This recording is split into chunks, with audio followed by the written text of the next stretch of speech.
떠돌아가 난무하는 세상, 그동안 밖으로 드러나지 않았던 취업의 비밀을 알려드립니다. 취업 비사. 자, 오늘 이 시간에는요, 우리 취준생분들이 되고 싶고 그리고 알고 싶어하는 직업이 있죠. 바로 변리사입니다. 자, 오늘 변리사에 대한 모든 궁금증을 풀어줄 두 분 모셨습니다. 심무연 변리사님 그리고 이영훈 변리사님 모셨습니다. 어서 오세요. 안녕하십니까. 네. 자, 본격적인 이야기를 나누기에 앞서서 변리사분들의 하루를 담은 따끈따끈한 VCR이 도착했다고 합니다. VCR 함께 보시죠. 여기가 이제 변리사 사무실이죠? 네. 직원분들이 꽤나 많으시네요. 네. 보통 평균의 어떤 변리사 사무실의 풍경과 어떤 직원분들인가요? 네, 일반적인 변리사 사무소의 풍경과 크게 다르지 않은 것 같습니다. 네. 자판 두드리는 소리가 엄청나네요. 역시나 또 통화를 하고 계시고. 주로 업무는 그러면 통화로 이렇게 하시는 겁니까? 네, 일단 통화하는 일도 있고요. 서류 작업하는 일도 있고 그것을 어쨌거나 저희는 그 특허청과 고객을 이어줘야 되거든요. 그래서 고객으로부터 이제 연락을 받아서 그 일들을 서류로 작성해서 특허청에 내고 다시 특허청으로부터 일을 이제 서류를 받아서 다시 고객한테 전달을 하는 그런 일들이 가장 많습니다. 대면하면서도 네. 하고. 네. 국내 비용이랑 해외 비용이랑 둘 다 발생을 합니다. 네, 그래서 그런 상황을 대비하기 위해서 미리 훈행 조사를 진행하시는 거고요.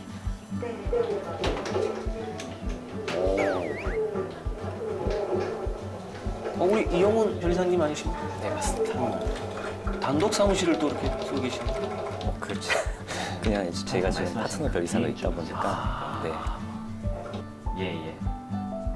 예. 그렇죠. 결국은 이제 비즈니스 모델이 있고 그거를 수행하기 위한 어떤 시스템적인 구조가 있고. 지금 업무는 제가 이제 그 어떤 특허 출원을 위해서 명세서를 작성을 했거든요. 네.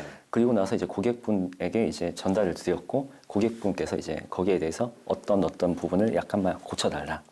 그런 부분을 계속해서 소통하는 작업이네요. 예, 그렇습니다. 네. 계속 보겠습니다. 아무래도 저희 업무가 이제 특허가 이제 기반이다 보니까 특허 출원을 위한 명세서 작업이 이제 제일 많이 이루어지고 있는 것 같습니다. 저의 경우에도 명세서 작업을 이제 하루에 거의 50% 이상을 이제 그 투자를 하고 있다고 보면 될 것 같은데요. 저희 이제 특허 업무 경우에는 이제 특허청에 이제 저희가 어떤 서류들을 제출을 해야 되거든요. 그런 업무들 같은 경우에는 항상 모든 게 다 데드라인이 있습니다. 며칠까지고 또 아니면 기간 연장을 해서 이제 최대 맥시멈은 이제 며칠까지는 무조건 제출해야 되는 그런 서류가 있는데 그런 것들을 놓치면 정말 큰 사고거든요. 그 발명이 하나가 이제 저희 실수로 인해서 죽을 수도 있기 때문에 항상 그 데드라인은 저희가 항상 꼭 지키고 있습니다. 왠지 싶어서 사실 나왔는데 그리고 지금 저거 볼 때도 사실 시간을 했을 때 괜찮을 것 같아요. 그리고 심무연 변리사님 아니십니까? 예, 맞습니다. 네. 저기 특허청.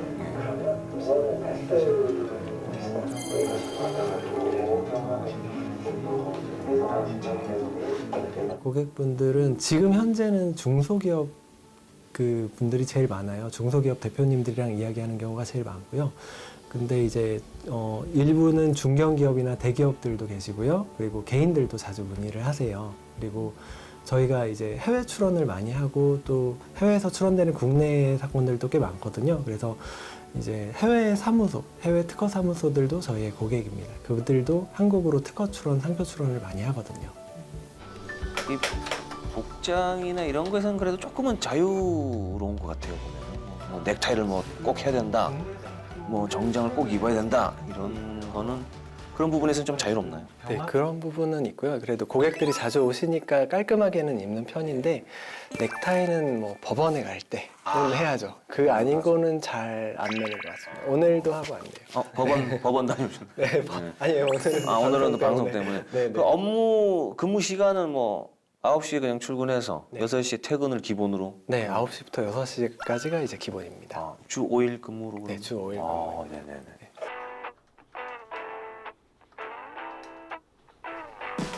지금 국내 상표를 출원을 하신 상태이고요. 요거가 지금 병합된 상표이기 때문에 이제 영문만으로 재출원을 하셔야 될 것 같아요. 국내 상표로 영문 상표 하나 출원하는 거랑 그다음에 마드리드 출원하는 거, 요 영문을 기초로 한 마드리드 출원. 지금 뭐 통화를 하고 계시는데 국내 상표는 출연을 뭐 했다 이렇게 얘기했는데 그러면 국외, 네. 해외에도 상표를 좀 출연을. 네, 맞습니다. 이제 아. 국가마다 상표권이 별개로 존재를 하기 때문에 네. 브랜드가 우리나라에서 국내 상표를 획득을 했다고 하더라도 이제 해외로 또 수출을 해야 되지 않습니까? 네, 네. 그러면 그 수출하는 국가마다 또 상표 등록을 확보를 해야 되거든요. 그거를 또 저희가 도와드리고 있습니다. 그럼 해외 그 나라의 특허청과도 그럼 계속해서. 네, 사실은 해외에서의 예를 들면 미국을 예를 들면 미국의 특허청과는 미국 변리사가 소통을 하는 거예요. 저희는 그 미국 변리사와 소통을 합니다.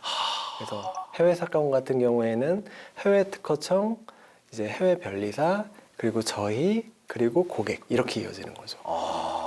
오, 예. 사실은 저는 변리사가 되면 고층 빌딩에서 멋진 뷰를 보면서 이렇게 일을 할 수 있을 거라고 생각을 했는데 막상 이제 처음에 그 회사에 그 변리사 시험 붙고 합격을 딱 해서 회사에 들어가니까 이렇게 아무것도 안 보이는 이런 파티션 안에 딱 이렇게 가둬주더라고요. 그래서 그거는 이제 좀 예상과 달랐고, 그리고 이제 아직도 사실은 그런 고층에서 그런 멋진 뷰에서 아직 일하지 못하고 있는데 그거는 좀 훨씬 나중에 이루어질 것 같아요. 네.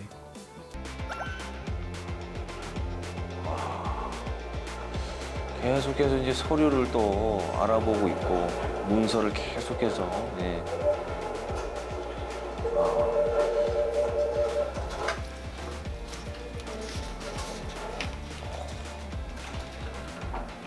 컴퓨터로 이렇게 자료 같은 것도 보기도 하지만 저렇게 직접 그냥 문서들을 다 일일이. 네, 출력도 많아요.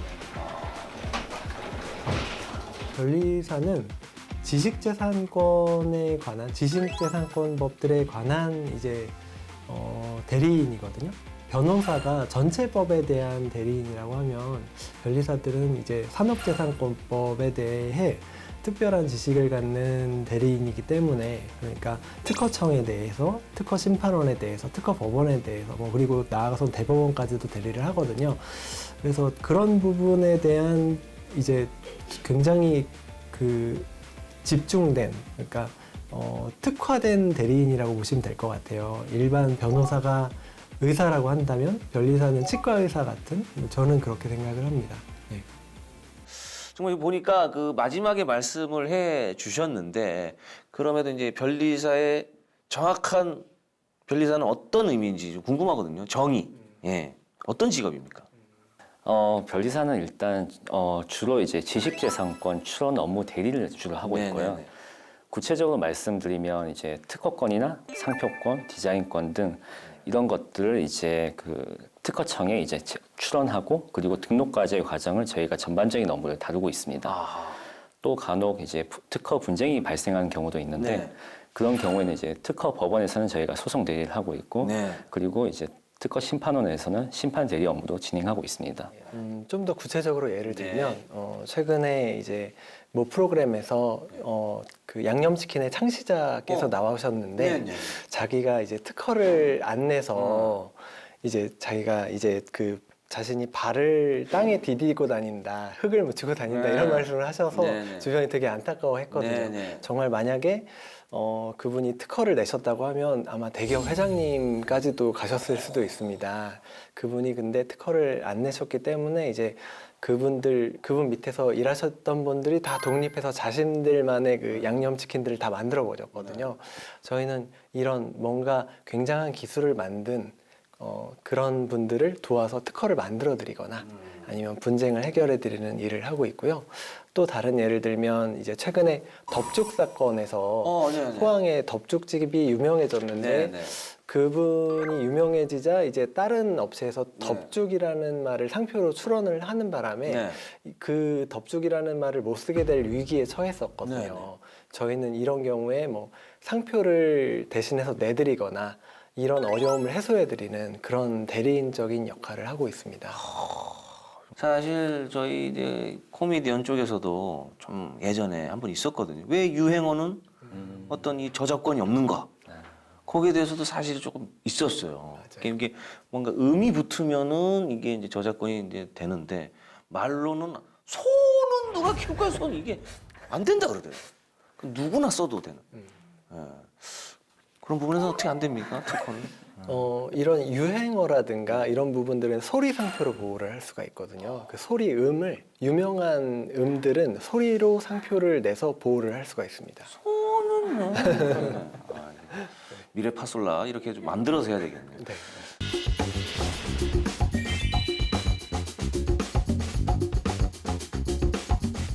먼저 이태윤 법무사님 그리고 김기훈 법무사님 오셨습니다. 어서 오세요. 안녕하세요. 네, 반갑습니다. 우리 법무사님 이 얘기를 들어보신 적이 있나요? 응시율이 6년째 치솟고 있다고 합니다. 저는 그냥 인터넷 기사에서 좀 몇 번 봤었습니다. 아, 뉴스를 통해서 네. 이제 합격하고 났으니까 사실은 뭐 응시율이 뭐 얼마나 대단한지는 궁금치 않으니까 예, 지나가다 이렇게 네. 예, 매년 확인은 안 하고 네, 그냥 보고 어려운 시험 내가 붙었구나 이제 그러면서 그렇습니다. 네. 네, 어떻습니까? 저는 최근 이제 합격하시는 네. 법무사님들 통해서 응시율이 얼마큼 됐었다라는 걸 이제 전해 듣고 있습니다. 이제 후배 법무사분들 얘기를 니네 때는 몇 대 몇이었니? 이렇게 좀 물어보고 나 때는 이 정도였어.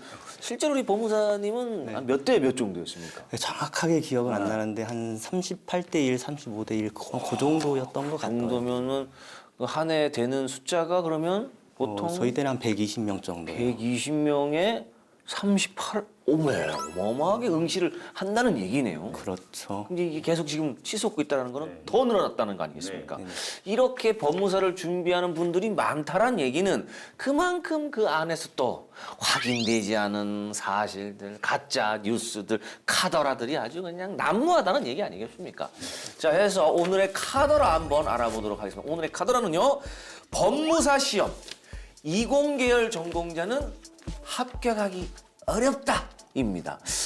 사실 저도 잘 모르지만 법무사 하면은 법 공부를 해야 되고 그 법 공부는 인문 계열이다 보니까 20계열은 좀 합격하기 어렵다. 이거 사실 아닙니까? 저도 동감하는 반대요. 아무래도 네. 법학과나 사회과학 계열이 더 유리하긴 합니다. 네네네. 왜냐하면은 법률 용어 자체가 상당히 처음부터 생소하고 그리고 공부하면서 체득하면서 받아들이는 그 시간이 또 차이가 있기 때문에 네. 일단은 법학과가 유리하다고 저는 그렇게 보고 있습니다. 그럼 이태훈 법무사님은 뭘 전공하셨습니까? 저도 법학. 아, 그렇군요. 네, 어떻습니까? 저도 같은 의견입니다. 법학 전공자가 아무래도 접근 가능성 용이해요. 네, 그건 맞는데 반드시는 또 아니다라고 말씀을 드리고 싶어요. 반드시는 아니다. 그러니까 20계열 전공자분들도 노력하시면 충분히 합격 가능한 시험이라고 봐요. 혹시 그럼 주변에 20계 네. 전공자 중에 법무사분들 많이 계십니까? 네, 많이 계세요. 아, 그래요? 그러면 이거는 좀 카더라군요. 이게 사실이 아니다. 사실 뭐 그렇습니다. 저도 뭐 개그맨이지만 개그맨을 하기 위해서는 뭐 연극영화과나 아니면 뭐 방송연예과나 이렇게 전공을 하신 줄 아는데 거의 없어요. 네, 제 주변에도. 뭐 김준현 씨는 철학을 전공하고 치의대를 전공해서 되신 분들도 있어요. 선배님 중에. 치의대 나오신 분들도 계시고 수학과 나오신 분들도 있고. 전공이랑 상관없이 노력을 하면 또 타고나면 충분히 가능하다. 충분히 가능합니다. 카더랍니다. 20계열 분들 나 법무사 되고 싶은데 낙담하지 마시길 바라겠습니다.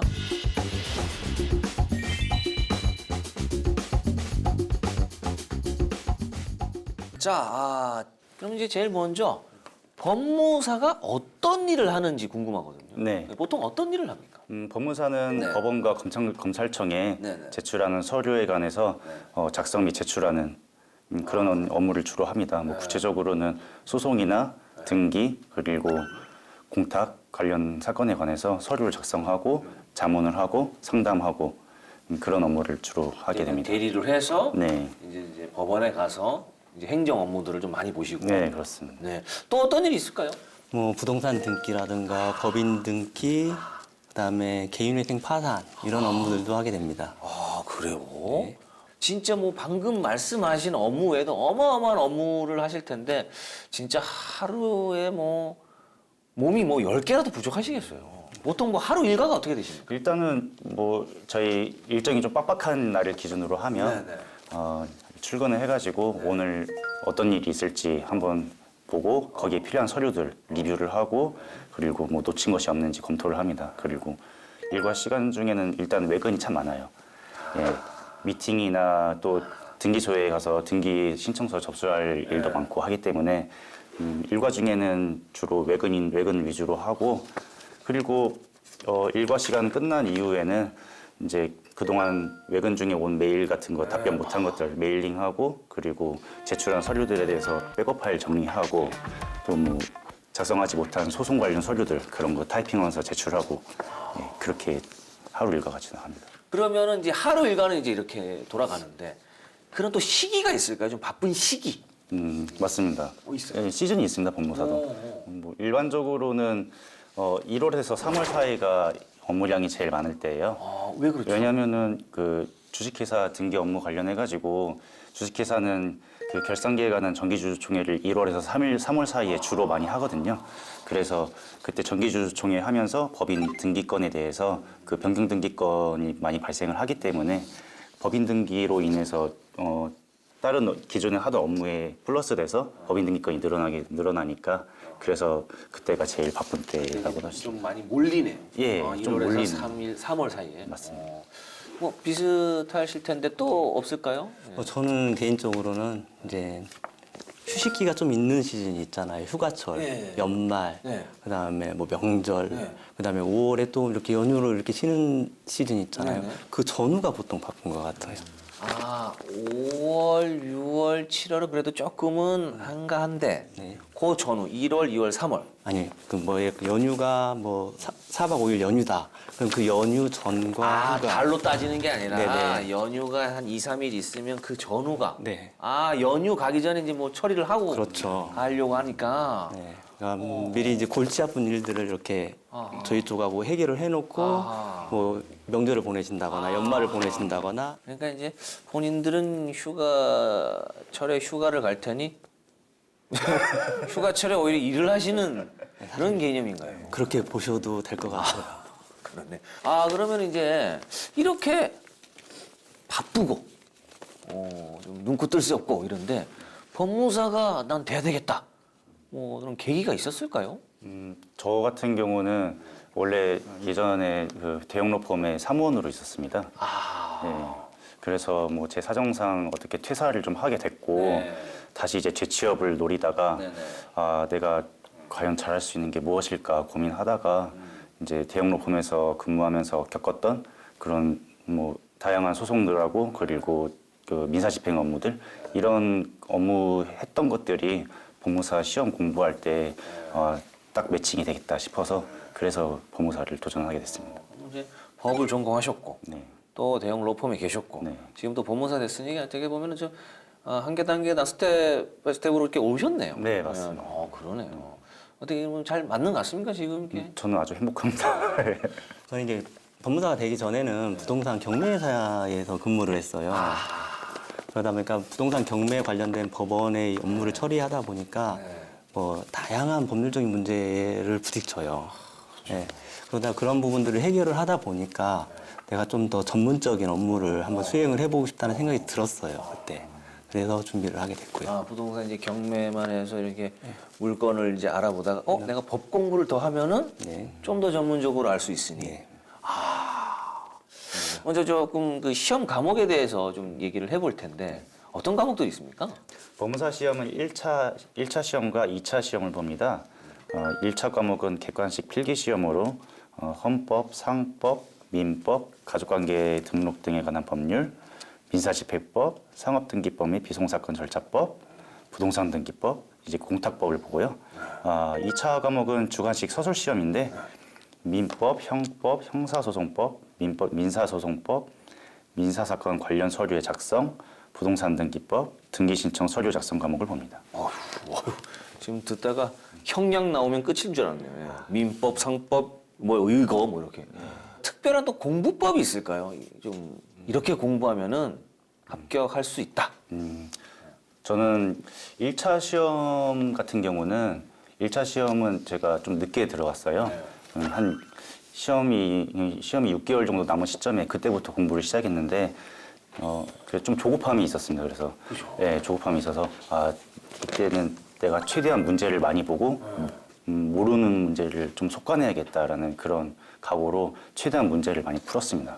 그래서 일단은 객관식 문제를 많이 풀다가 일단 기본서 개념이 있거든요. 모든 과목마다 기본서 개념이 있는데 그 기본서에다가 그 오답을 정리해서 다 옮겨 적고 그리고 하이라이트 하고 그리고 단권화를 하는 작업이라고 하죠. 한 권만 보아도 다 모든 걸 알 수 있게끔. 족보를 이제 만들어서. 예. 그 단권화 작업을 해서 한 시험 뭐 한두 달 정도 남겨놓고 그것만 상사회독하는 그런 형식으로 1차를 공부를 했었고요. 저는 뭐 이렇게 공부에 대한 기술적인 측면보다는요. 네, 하루 수험생으로서 하루를 어떻게 살아가는지에 대한 패턴 같은 것들을 좀 말씀을 드리고 그게 더 중요하다고 보거든요. 그 당시에 하루 일과 계획표는 어떻게 됐습니까? 뭐 이런 느낌입니다. 이제 그러니까 독서실 가서 공부를 잘 안 해요. 방에서 원래 공부를 하는 습관이 어릴 때부터 있어가지고요. 약간 원룸 같은 걸 하나 딱 잡아요. 그러고서 독서실은 안 가고 거기서 공부하고 먹고 이제 계속 하루를 보내는 건데 뭐 예를 들어서 아침 7시에 제가 일어나면 바로 책상에 앉아요. 그러니까 중요한 겁니다. 바로. 바로 뭐 어떻게 뭐 세수도 안 하고 화장실도 안 가고 예, 바로 앉습니다. 바로. 네. 그러니까 과감하게 그냥 시작을 해버리는 거죠. 그거부터 하루 내가 어디까지 공부를 어떻게 해야 될지를 그때 계획을 짜고요. 그런 다음에 바로 공부를 시작을 하는데 뭐 개인적인 거긴 하지만 공복 상태에서 집중이 잘 돼요. 공복이요? 네. 빈속에? 네, 빈속이에요. 그래서 공복 상태로 한 1시에서 2시까지는 그냥 쭉 갑니다. 아침 7시 일어나서 1시까지 그냥. 네, 그냥 한 6시간 정도는 공복 상태로 쭉 가는 거예요. 네. 그러면 그때가 집중력이 가장 좋고 하루에 공부를 가장 많이 하는 시즌이에요. 진짜 헝그리 정신으로 공부를 하네요. 그러면 외출이나 뭐 이렇게 나가진 않습니까? 그것도 나갈 일이 보통 많지 않죠. 아이고, 뭐 완전 무슨 고시네요. 잘 안 씻습니다. 씻지도 않고. 네, 공부할 때. 이거는 이게 어쨌든 개인적인 루틴이죠. 예, 이게 루틴이긴 한데 이제 공부법이 어쨌든 선배님의 공부법이니까 이것도 참고를 하시면 좀 될 것 같아요. 나도 뭐 외출하는 거 별로 안 좋은데 하시는 분들은 이렇게 아예 이제 가족들이랑 떨어져서 아예 원룸을 구해서 그렇죠, 예. 그래서 눈 뜨자마자 바로 책상에 앉아서 무조건 그냥 공부를 그냥 한다. 일단 공부량이 많아지면 일단 뭐. 예. 그리고 뭐 스톱워치를 사용을 해요. 스탑워치는 왜 뭐? 왜 사용을 하냐면요. 화장실 가는 시간 빼고 물 마시는 시간 빼고 뭐 이렇게 잠깐 딴 데 가는 시간 빼고 그러면 그 스톱워치를 계속 집중하는 공부하는 시간만 체킹을 합니다. 그래서 이제 가계부처럼 쓰는 거예요? 그렇죠. 매일 그 탁상 달력에다가 이렇게 시간을 기재를 해놔요. 그럼 이게 한 달이면 한 달, 일주일이면 일주일, 이게 가시화가 되거든요. 그러면 이제 시간이 실제 공부했던 시간이 떨어졌을 때와 올라갔을 때에 어떤 문제들 때문에 이게 기복이 있는지에 대해서 체크도 할 수 있고요. 이제 자기 관리가 좀 되는데 아무래도 유리합니다. 우리 김기훈 법무사님은 그냥 빅데이터 전문가를 하시는 것도 감사합니다. 그런 데이터를 그러니까 본인 스스로가 자기 관리가 아주 철저하신 분이네요. 많은 수험생분들도 다 그렇게 이렇게 분들이 많이 하는 분들이 많습니다. 많이 계시는 맞습니다. 거예요? 야, 저도 이제 앞으로 개그 짤 때 조금 스타워치를 좀 좋은 방법이십니다. 내가 집중할 때 딱 콧물 그린 시간을 빼고 그래서 또 하나 배웠습니다. 이런 스타워치 초단위로 공부하는 시간을 체크한다. 와, 대단합니다. 자, 그러면 이제 우리 법무사 선배님들로서 이제 법무사를 꿈꾸는 이제 미래 후배들에게 도움이 될 만한 조언 한 말씀씩 좀 부탁드리겠습니다. 전 법무사가 이제 냉정하게 말씀드려서 법무사가 뭐 전망 있는 직업이다.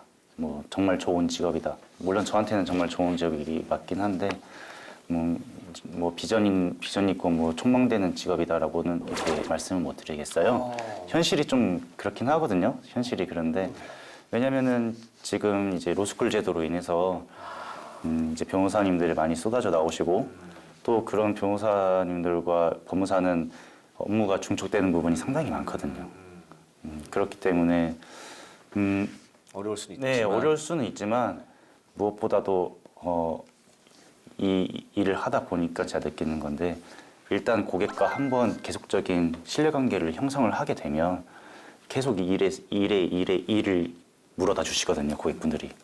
그리고 법무사의 업무 분야가 상당히 넓습니다.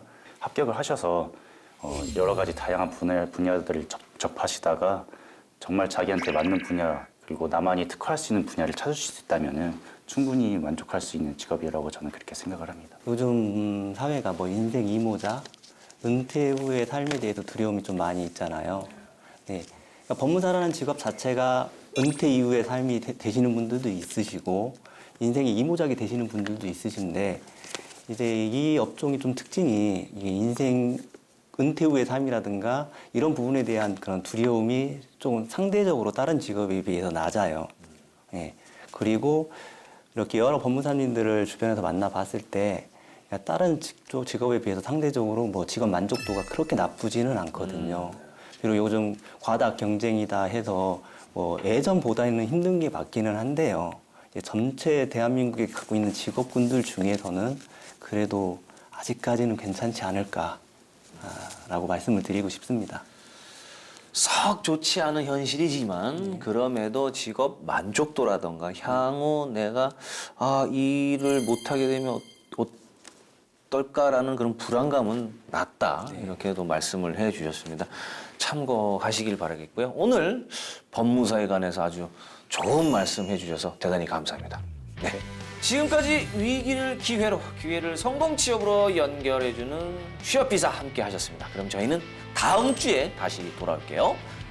안녕.